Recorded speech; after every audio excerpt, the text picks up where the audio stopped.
Chapter 9, Number 10. A net force of 200 newtons acts on a 100 kilogram boulder, and a force of the same magnitude acts on a 100-gram pebble.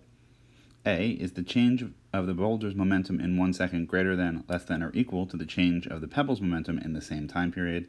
And B, choose the best reason as to why. And what we find out for change in momentum, we want the change in momentum. So we want delta P. And we know that delta P is equal to the impulse.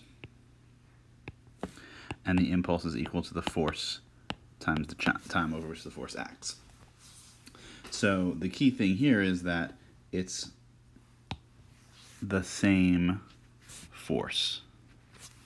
And it's the same time. So if this is the same and this is the same, then their product is the same, which means the change of momentum is the same. So that we end up with answer, 3. Equal force means equal changes in momentum for a given time. Right? It's a little counterintuitive because what your brain wants is that, but those are two different things. They have wildly different masses. What's going on with the mass? Why doesn't that matter? Right? We have this, and we have a thing which is 1,000 times less massive.